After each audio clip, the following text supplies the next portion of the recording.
Welcome to Red Eye. Hello, everyone. My name's Tom Shillue. Let's check in with TV's Andy Levy at the Red Eye Tease Deck. Andy? Thanks, Tom. Coming up on the big show, people on social media couldn't stop comparing the Super Bowl to the election. I don't know about that, but I do know Eli would have won. Plus, President Trump's travel ban is put on hold by a federal judge. The latest on this so-called story straight ahead. And finally, a peek inside the secret world of kids using emoji to send coded messages, including a flower meaning drugs and a frog meaning you're ugly. Stay tuned as our flower-using frog of a host reveals even more. Tom? Thank you, Andy. Let's welcome our guests. Her middle initial stands for a strikeout, but it should stand for a knockout. Fox News contributor Ebony K. Williams. He has the perfect name for a pitcher. From the podcast Mike and Tim Visit Earth, comedian Mike Cannon. She lost the frizzle, but she's got the same sizzle. Host of Kennedy on the Fox Business Network, Kennedy. And finally, a British cook that serves up something tasty for a change. Sitting right next to me is National Review staff writer Charles Cook. Okay, let's start the show.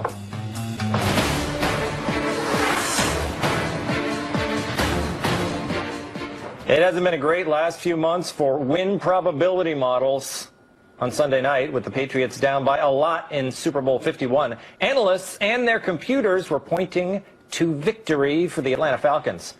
Nate Cohn, a New York Times writer, tweeted, Atlanta now has an 86% chance of winning per ESPN. That's about the same as Clinton's chances heading into the election. The Patriots, whose owner and quarterback are friends with Donald Trump, of course, would come back and stun the world, much like a certain New York billionaire did last November. I'm talking about Trump. For many on Twitter, it all seemed familiar. Nate Silver tweeted, at least the Falcons won the popular vote. I don't know if that's true. No. K Street Hipster wrote, Bernie would have beat the Patriots. I tweeted, Liz McDonald made me do this on TV.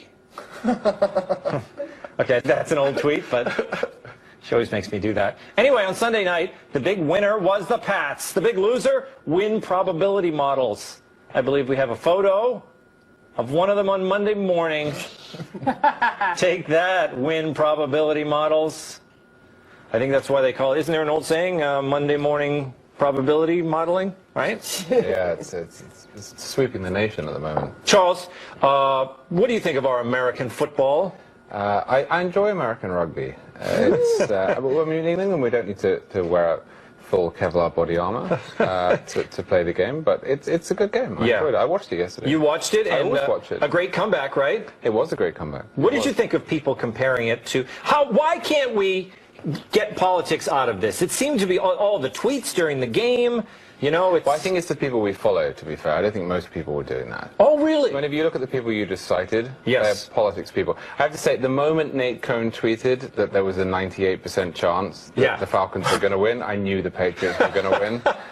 Yes. It was so obvious at that point. Yeah. Well, I guess you can compare it. I mean, the Trump forces were out after the game, Kennedy, announcing that this was a big win for Trump. I'm not really sure why, but I think that they saw the parallel with the come from behind, right? Well, I mean, I said on my show tonight that it's combined sorcery. That Donald Trump gave Tom Brady a magic red hat, very similar to the silk hat that Frosty the Snowman received on his birthday, which brought this icy behemoth to life. You know, and in the adult version, he goes around slaughtering children, but in the kind version, he goes around and wins the Super Bowl. The exact same thing happened with Tom Brady and Donald Trump and that magical hat that I think he had crafted in Barbados, if I'm not mistaken.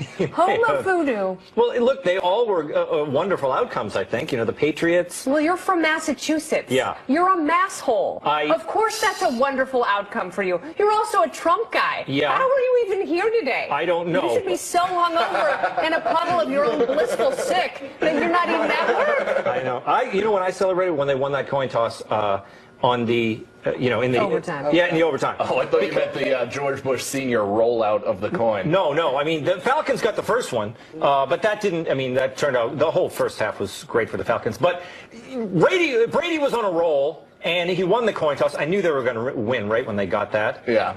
I mean, I think the writing was on the wall, right? And I never even thought about what Charles said before about how rugby players don't strap themselves full of Kevlar and stuff, and you never hear about them taking a shotgun to their chest and saying, "Study my brain." Yeah. It's probably because they drink themselves to death beforehand. But they hit hard, though, in football. They certainly do, but they may actually, avoid the head since they aren't wearing a helmet, I suppose. But not only were people just constantly tweeting the exact same joke, how it reminded them of the election, but then you had the people on top of that being like, "Hey, can I hear anybody tell a joke about how this win reminded you of the election?" It was like an inception of hackiness that everybody was just in this weird circle jerk of terrible jokes. Well, I think it shows you, though, that people don't want to make this about politics. It's there all the time, and so you want to kind of you want to get away from it, but we can't. Although I did have a lot of fun cutting back and forth between Matt Ryan and Hillary Clinton's concession speeches.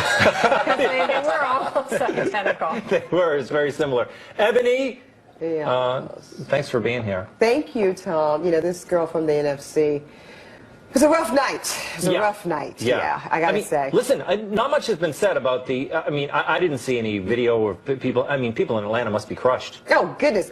Well, I can tell this joke because it's red eye. Yeah. The best meme I saw was like, oh my goodness, the ladies at Magic City tonight. The pockets have dried up. For those who don't know, that's a very renowned strip club. Oh, Magic City. Yes, and they actually put their pants back on when the Falcons went ahead and won that. It's just true. It was going to be a really ravishing night for the good folks of Atlanta until Brady. Look, here's the thing. If you give Tom Brady 2 minutes, it's a wrap. Tom Brady can do more in 2 minutes than most people can do. I mean, my goodness, it's 6. So look, as much I did not want to see them win, he is the greatest quarterback of all time. Absolutely. That's just the truth. Although, you know what? It's like there was all this talk about people leaving the game. You can't leave the games, Kennedy.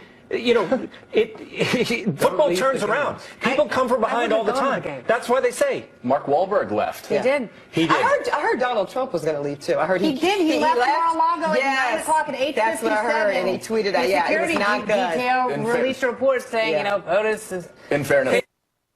POTUS out. No.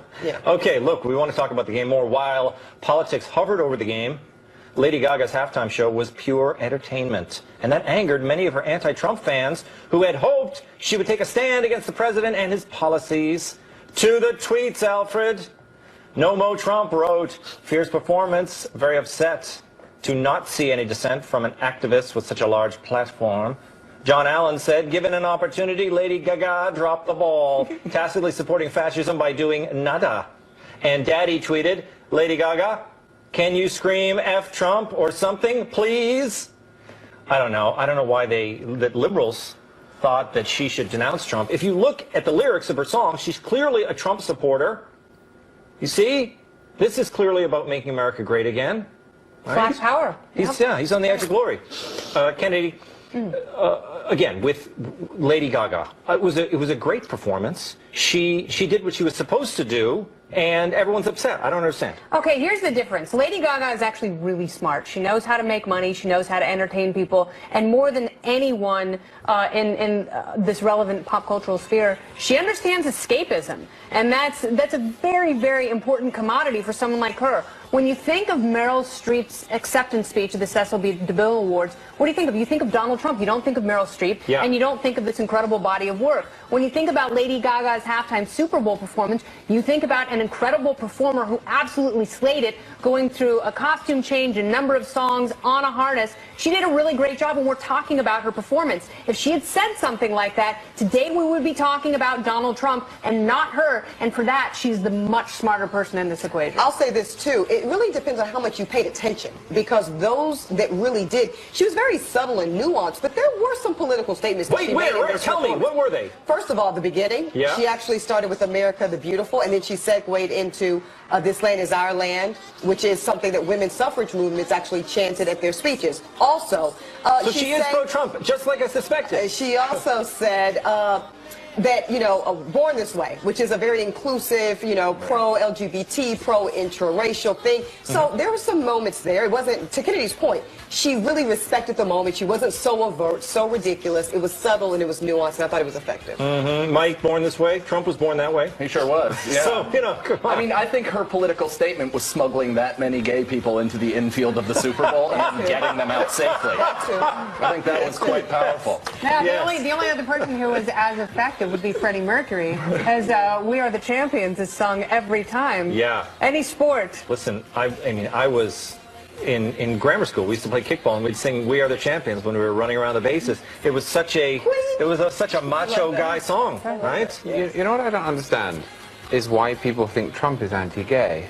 I've been a critic of Trump, but he's the least anti-gay president the United I don't States think has people ever think had. Donald J. Yes. Trump is anti-gay as much as they're concerned with the administration. It's Pence. Yeah. That's the concern. Well, possibly, but the tweet that we were showing, the second tweet up, said that he was going to come after the LGBT. Well, guilty by association. But why? I mean, he's the first president in American history to be in favor of gay marriage from the outset. I think he also, you know, with this the controversial, what they call the bathroom bill, right? Didn't he come out and just say, "Who cares"? He did. Yes. Yes. So, again, it's only his association with Pence. That's all that is. Right. Just to be blatant. Yeah, No, but I don't think Donald J. Trump gives one hoot at all about it. and is there any policy? Is there anything that the Trump administration, you know, with Pence included, that they, you know, any kind of rolling back of anything? No, and in fact, they decided recently that they were going to reaffirm President Obama's federal protection of gays for employment. Right.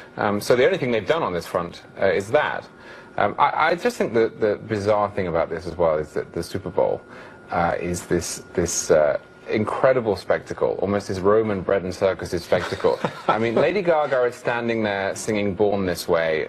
She is not, let's say, somebody who would be welcomed in Iran. And yet the next day we still hear all of this stuff about this country being this sort of Christian right, Nazi Germany avatar. That's not what happens in totalitarian societies. And the fact that she didn't go after Trump is besides the point. The fact that she was standing on the stage singing Born This Way demonstrates we're free. We should be pleased about it. Fantastic! I love it. Charles Cook, amazing. And she's, you know, I think, as big as she is, she's still underrated. She's that good. She is so talented. Okay, during the halftime show, Lady Gaga shamefully didn't mention Trump's travel ban once. The president's controversial executive order is still pretty controversial.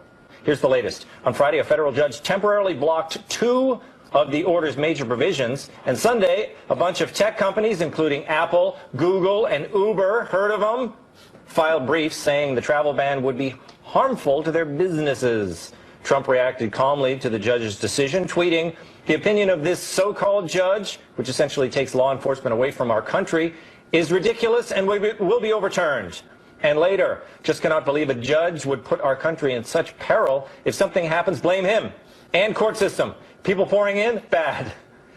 While one law professor says that while we're waiting for the courts to sort everything out, we should put GPS ankle bracelets on visitors or refugees from the 7 targeted countries. George Washington University's John Banzoff says this would permit one agent to track hundreds of suspects in real time and provide computer-generated alerts if he goes anywhere suspicious, for example, near a nuclear power plant. Interesting. Kennedy, what do you think of this? I think I'm going to guess you're against this GPS idea. Yes, I am against this GPS idea because I also think, like, pretty much everything that is proposed in this realm gives us a false sense of security. And you know who absolutely loves this idea? People coming in from places like Belgium and people who are already here, who are either born here or who are naturalized citizens who want to commit acts of terror, who've either gone to the Middle East and come back or self-radicalized online. Those are the people like, yes, track all those other people. That way I don't have a GPS device and I'm free to move about the country. And by the way, if you have someone coming into this country who is so suspicious they need a GPS device, don't let them into the country. How about that? Yeah, I know, that makes sense. What are you doing? If there's something about them that makes you think they're supposed to wear an ankle bracelet, I think you should send them back, Charles. I agree. I'm kind of hawkish on this. I don't like the order because I think it's blunt. I think it's oddly selective. What are the things in it that you don't like? Well, I just think it's far too blunt for a start. I think they started off by saying they were going to apply it to people who'd already been given green cards, to people who'd already had their visas processed. They were focusing on entry. As somebody who has a green card, I mean, I spent 4 or 5 months being checked by the FBI.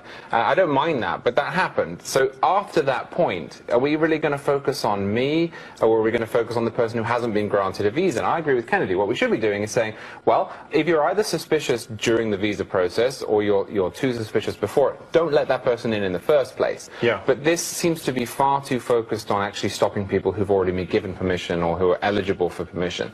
That said, though, there is clearly a problem here, and I don't think that either side is engaging with it very well, because the other side seems to think that anything other than perfectly open borders is equivalent to chopping down the Statue of Liberty and burning it in effigy. Well, that's just not true at all. America has always, even in the days of Ellis Island, America has always been careful about who it let into the country, and for good reason. That's it. Ebony, we've got to have, the president has to be able to make some decisions about who comes in. Yes. But perhaps, what do you think of the order that, as it stands? Well, the president should make decisions, Tom. They should be smart. They should be constitutional. They should ultimately keep us safer, right? So, absolutely, I don't believe in open borders. I'm someone that believes in vetting. I actually believe in extreme vetting. But here's the thing. It's got to be within scope. It cannot be arbitrary. So to Charles's point, the issue with the order that we currently have, too broad, way too broad. Is it the 7 countries? Why not? The 7 countries? Well, yeah, because you're not really being specific around why these 7 countries and not these others that also really can cause problems. And we factually know we've had terrorists derived from. Also, the arbitrariness of it. So to Kennedy and Charles's point, if we've got someone that's got things about them that are so particularly suspicious as that they should not come into our country, guess what?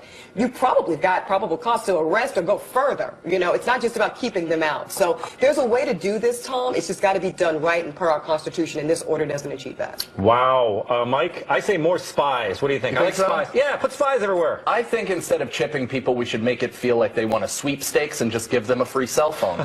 Just monitor that way. Look, no, I mean, when I saw this thing with the band, I thought they're already carrying the cell phones with them. Yeah. Most people have a cell phone. Most people know where I go. Because I keep on the Find My iPhone thing. Can I just add a little something to that? Yeah. Go ahead. No. The Hitler comparison is obviously tired and run through at this point. Of course it is. However, this is very much, World War II for the digital age. It's very lovely, as opposed to the armbands we're now just it's the band thing. Yeah. Well, people put things around their limbs all the time. Not just like captain of a sports team. Yeah, the sports captain happens all the time. Reticulating pythons and whatnot. Yeah. No, but I've always been a big fan of the idea that instead of causing so much collateral damage in the Middle East and either indiscriminately bombing people and killing their relatives, or just going on some of these atrocious campaigns, I've always thought it's best to abstract the known bad guys, the known terrorists from various countries in the world. And, I saw this. It was a sting operation on something like 60 Minutes where they told a bunch of felons that they had won Super Bowl tickets. And so they all showed up to this Coliseum and they all got arrested under this false premise. So if we just do that next year before the Super Bowl and tell all the terrorists, here, meet us in the middle of the desert, and you get Super Bowl tickets, and they'll all show up and we'll be like, we'll fly you private jet, Emirates Airlines, like the whole nine, super first class, and then you just drop a nuclear device right on all of them. Right? Promise them pre-death 72 virgins in the middle of a desert. Yes. You come here, boom, maybe even 73. Mike thought he was kidding, but he came up with a great plan. Okay, today is Red Eye's 10th birthday, 10 years. Woo. And to mark the occasion, Tass, the resident artist, drew a special picture for us. We all thank Tass for that nice tribute. Look at that. Look at all those people in there. Is that Betty White? That was, I think, Greg's mom, and Greg's in there, too. We'll post it online. Everyone can see all the pictures. Tass has been drawing pictures of the show all the way back to the first episode, February 6, 2007. I believe we have a picture of that very first sketch. Aww. Yes, that was... It's really developed as an artist. Really. Yeah. 10 years was a long time ago. Okay, coming up, who's the most influential muse? Who's the most influential muse in the fashion world? Bernie Sanders, obviously.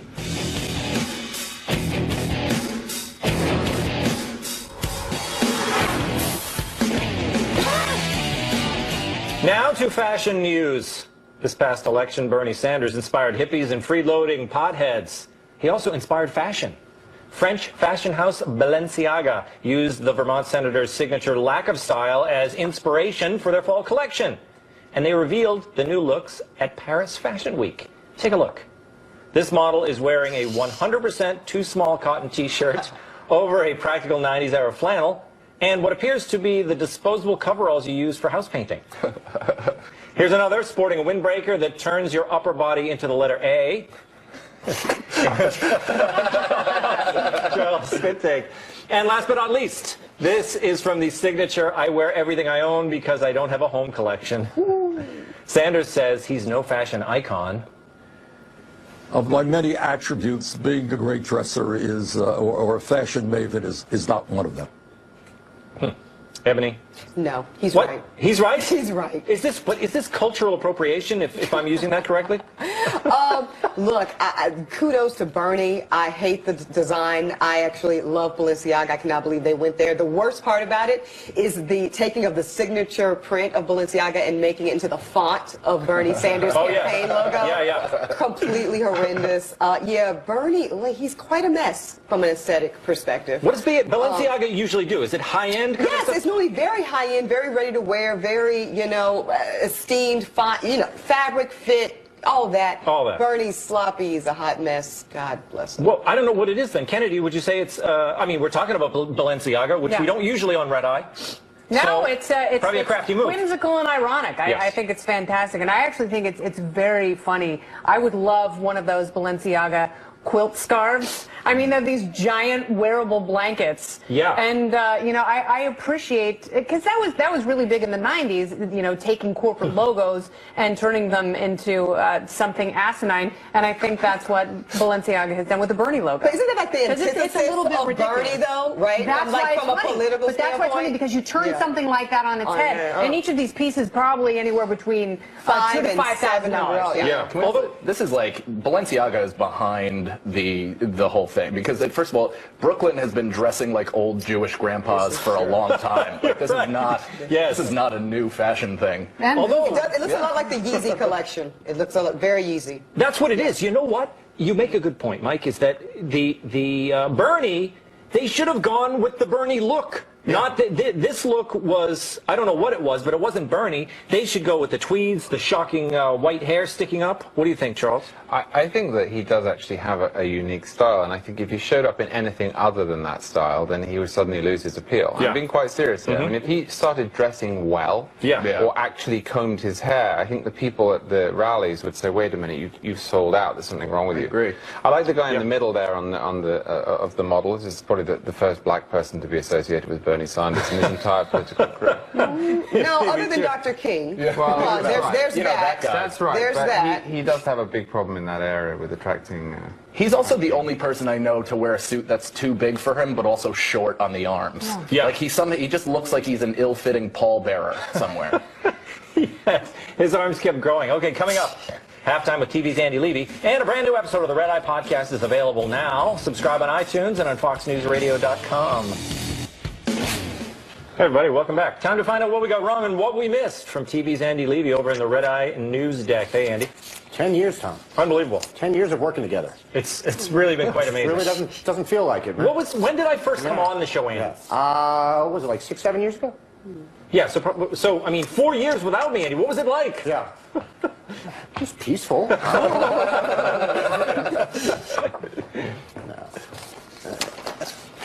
It's been a pleasure, Tom. It has. It's been great. This, how long? I mean, year and a half? Yeah, something like whatever we've been doing. Get a here, it's good. room. No, jeez. Look, 10 years of flying under the radar without crashing is not easy to do. And we've managed it somehow. Super Bowl stuff. Tom, you said it hasn't been a great last few months for win probability models. Yeah. But why not? Well, I mean, I think just the two examples, the election, Hillary Clinton. Right. She was favored, I think. Sure. And then, but they're probability models. They're not, definite models. Although, you know what? I think they overdo them all the time. Obviously, they shouldn't have been putting her at 90%. And they shouldn't have been doing that with the Falcons either. All right. They're not plausibility models. Yeah. Right. They should stick to the Or octopus. possibility models. Yeah. And the housing crisis. That was those win probability people, too, wasn't it? Sure, why not? Kennedy, you talked about magic hats, which is always delightful. Yes, thank you. But please join me on this. The game was literally nothing like the election. The Patriots were favored to win, and then the Patriots won. You know, but at one point, the Falcons were the overwhelming favorites. If you join the game, and you know, it's like you can't push it so far back that, you know, 6 years ago, Tom Brady was laying the foundation for. But it wasn't. So it was just. You had the thing that was like the election is you had an overwhelming favorite. They were up by 25 points late in the third quarter. But the Patriots were the overwhelming favorite. They should have, by anyone's logic, they should have won. There's no way that the Patriots should have been able to score 31 points. There's no way that Donald Trump should have been able to win Wisconsin, Michigan, never had a huge and lead on election Pennsylvania. day that Donald Trump overcame. Hillary Clinton at 11 o'clock at night. At 11 o'clock at night. The model is flawed. At 11 o'clock at night, Hillary Clinton was ahead 190 to 173. Mike, you pointed out how people were constantly tweeting the same joke, re the game and the election. Yes. Could not agree more. It got so tedious last night. Can we put these up? I started replying to some of these tweets. I don't know if you can. I just started saying, is this a reference to the election? Yeah, I only got into a fight with another comic this morning about it, where he basically recanted everybody's exact feelings on the entire matter. Yeah, it was so. Yeah. Twitter sucks. I'm the only one who's allowed to be clever. Everyone had the same idea. Now it's dumb. Yeah, pretty much. Ebony, you said as much as you don't like the Patriots, Tom Brady is the greatest quarterback of all time. No, it pains me. Why'd you have to repeat that, Andy? Yes, I said It's true. It is true. It is true. It is true. Nobody hates the Patriots or Tom Brady more than I do. But Yes, it is true. it is true. And with such trepidation I say it, but it is true. Yeah. Kennedy, you said Gaga is really smart and she understands escapism and, you know, stayed away from politics. Yeah, I don't know. I was shocked that the Super Bowl halftime show sponsored by Pepsi was apolitical. Yeah, but what do you think they did? Really I mean, blew my mind. if anyone were going to break a verbal contract, it would have been her. Yeah. So I think they had to have had some clause in there where she would have to give back $6 million. I think they had snipers on the roof. In the kidney. And they told- Even if they have snipers on the roof and that's how she goes out, Yeah. it makes her even more of a legend. That's so. what's worse. You don't even get paid to perform at the halftime show. It's for exposure. That can't Yeah, be. it's It amazing. absolutely is. Yeah, isn't that insane? So why wouldn't you just... That just makes me sad because Beyonce and Chris Martin and Paul McCartney, they all They need need the that money. money. Charles, you said Trump has been pro-gay marriage from the beginning. I don't believe that's true. According to the Human Rights Campaign, Trump has consistently been an opponent of marriage equality. Has he? Yeah. Okay, well, I stand corrected. Okay. Can we all agree the best part of the Super Bowl was the Fate of the Furious trailer? The The 8th installment. I just don't want them to ruin the book. You must read the book. I know.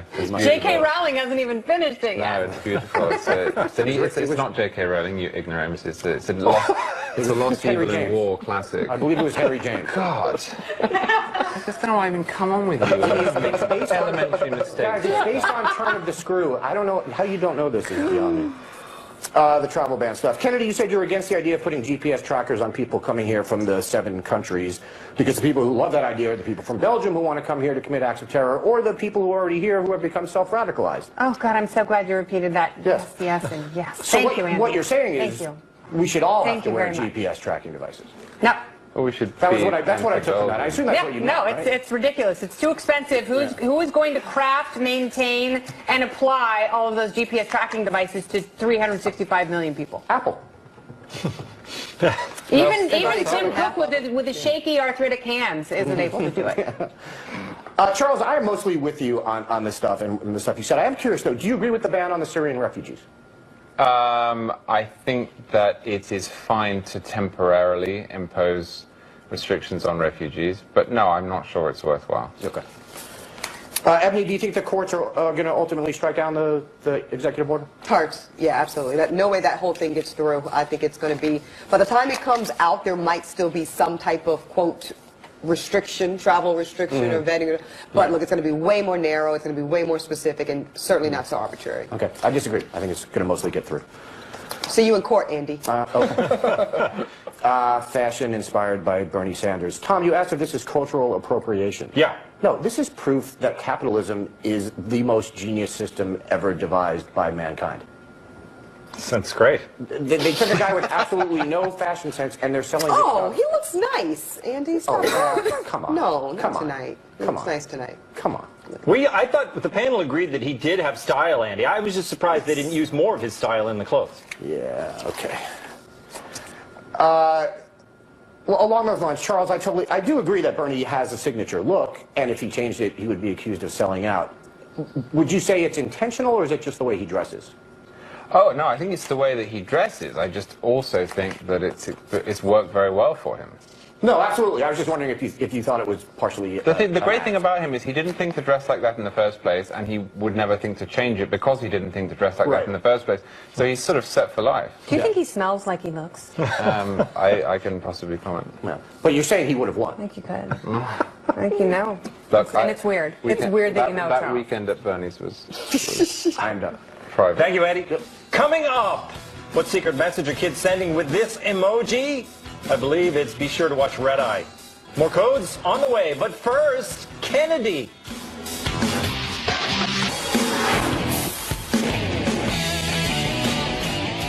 A local Fox station in Seattle has blown the lid off the secret language of emojis that kids use. Take a look. To young people, emojis can mean different things, and cyber experts say kids are starting to use some as a secret code that we as parents can't necessarily figure out.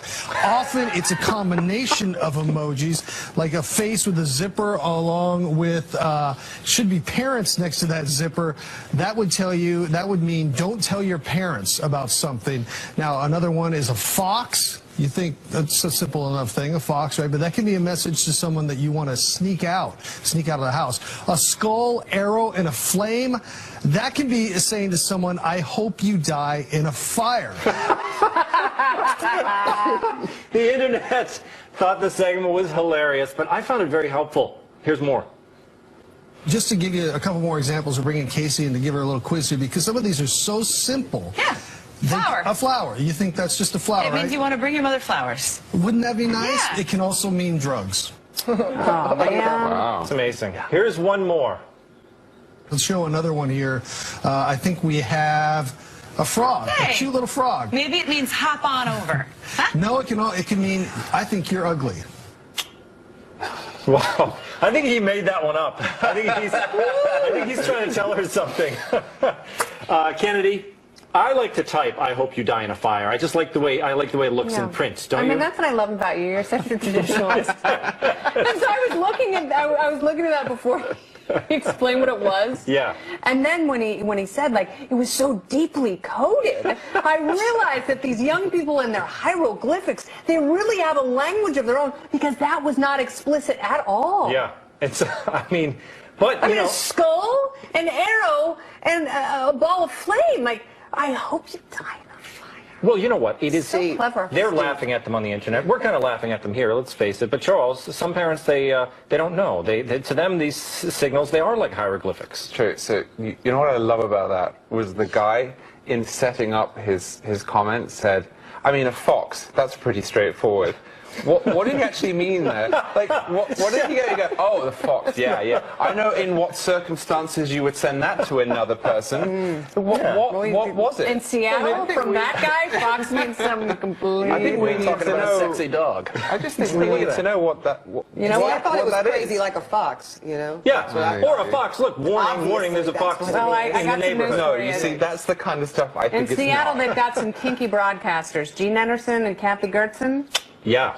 I mean, What I like does the the zipper. fox say? But yes, the zipper. That was very- doesn't necessarily mean parents, Mike. No. Zipper just means zip it, right? Like, It's just hilarious. I mean, they're going to continue to come up with symbols so parents don't understand. But this is how I order drugs, like from delivery service, because I heard somewhere or read half an article that said that the government can't transcribe emojis yet. So I'm just freely sending mushroom emojis, like snowflakes for cocaine. It's great. Well, that is not the emoji for drugs, by the way, that flower. There is a very clear maple leaf that looks very similar to a marijuana leaf. Why would you even Yeah. why would you use that? That's Giving what I would all the think, too. secrets away. I mean, here's to it. Yeah, let's all get on the same page. Ebony, do you use emojis on your phone? I do, and I feel guilty about it. Every time I use one, I say, no, you're a serious professional woman. Stop that, delete. And then I delete it. What's the symbol for serious professional woman?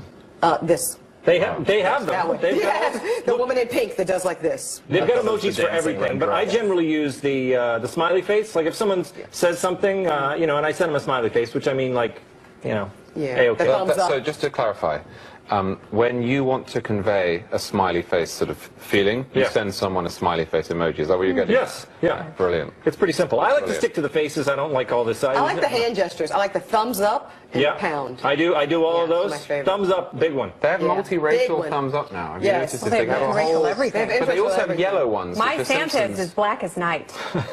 Yes, really. I am an optimist. Yeah. That's right.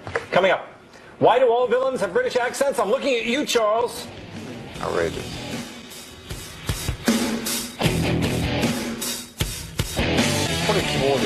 Coming up tomorrow, the next Red Eye, Harrison Greenbaum, Kevin Brennan, Lori Rothman, and Michael Malice.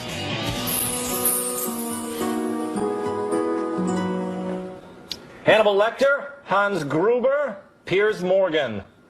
What do all great villains, why do they all have British accents? Researchers say there's a reason. People who speak the Queen's English are seen as more educated, but less trustworthy, sincere, and friendly. Here are some of our favorite with a U, British villains. Apparently, Lewis had murdered a transient and done things for the skin. Harry Potter, the boy who lived, come to die. One ring to bring them all. Oh, come on. You don't think he was a villain? Gandalf's not a villain. He was the one who brought the ring to Hobbiton in the first place. He started all the trouble, I think. I insisted they put him in there. Why? You are just sipping haterade out of a martini glass there. Well, what do you, my friend? Why do you think? I mean, you love language, you love accents. Yeah. Why do you think that they would be less trustworthy? I was surprised by Because this. sociopaths are always brilliant. And the most brilliant sounding people on earth are British people. Ah. But we broke away from them because we wanted to party with our various religions and have a great time. And Britain's like, oh no, we're so Protestant and cold. We're going to stay here. And we're like, you guys are frigid, man. We're going to go over there and have a big party with some cannibals. Absolutely. Charles, did that make sense to you? All of that happened, as described. Yes. That's history. That's it. If I tell you in my accent that this is correct, does that mean you have to mistrust me and therefore it's not true? Well, it may. You know, that's one of those paradoxes because I think that they're right. That I think British do make better villains, but I wouldn't say less trustworthy. I mean, I trust that they are going to be evil. I just think the accent sounds more sinister. Yes. It's slightly slower. It's much flatter. Yes. And Americans do have this odd conception that English people are very smart, and as Kennedy says, that makes it seem as if the evil person has a well thought out plan, right? Rather than just speaking in ad hoc, ad lib sentences like say. Me during this answer. Well, see, and that's the thing. I actually would conclude the opposite, right? I think that British people sound much smarter and thus are perceived as more credible. So when I hear you, you could tell me 2 + 2 is 7, and I all of a sudden kind of consider it. You know, I really do. Versus if you're from the South, like myself, our accent, we're always presumed to be so dumb and not smart. But trustworthy, though. Nice. Deliverance? Is that what did it say, Kennedy? Okay. Or designing women? Which one? Don't you Okay, fair enough. Mike, they are perceived. I mean, look at what about Boston? That's kind of evil, right? Yeah, I think so. Well, in all those Boston movies, you always have the guys from... Yeah, But they're like kind of heroic in a way. I don't know. I think it's more of a PC move to make English people the bad guys, like the default bad guys, because you can't... I mean, they're going to be a white male is going to play the part anyway. There you go. You can't have Billy Zane talking an ISIS accent. Idris Elba. That's true. That's a great point. Titanic would be dope. It's like in every home invasion commercial, the perpetrator is always white. Very true. Always. Very true. Very special thanks, Ebony K. Williams, Michael Cannon, Kennedy, and Charles Cook. That does it for me, Tom Shillue. If I had a bow tie, I would be going like this with it. Bye.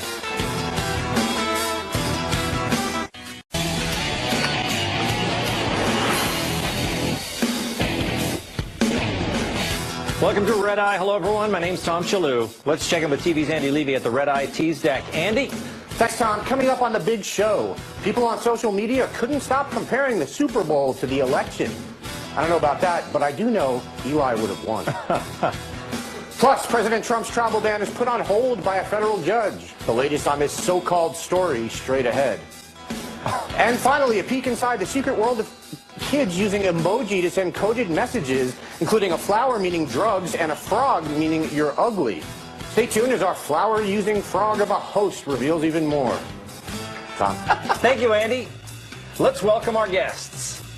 Her middle initial stands for a strikeout, but it should stand for a knockout. Fox News contributor Ebony K. Williams. He has the perfect name for a pitcher. From the podcast Mike and Tim Visit Earth, comedian Mike Cannon. She lost the frizzle, but she's got the same sizzle. Host of Kennedy on the Fox Business Network, Kennedy. And finally, a British cook that serves up something tasty for a change. Sitting right next to me is National Review staff writer Charles Cook. Okay, let's start the show.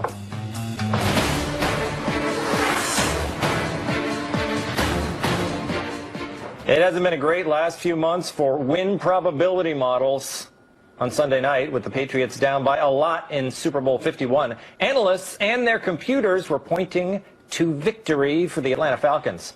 Nate Cohn, a New York Times writer, tweeted, Atlanta now has an 86% chance of winning per ESPN. That's about the same as Clinton's chances heading into the election. The Patriots, whose owner and quarterback are friends with Donald Trump, of course, would come back and stun the world, much like a certain New York billionaire did last November. I'm talking about Trump. For many on Twitter, it all seemed familiar. Nate Silver tweeted, at least the Falcons won the popular vote. I don't know if that's true. No. K Street Hipster wrote, Bernie would have beat the Patriots. I tweeted, Liz McDonald made me do this on TV.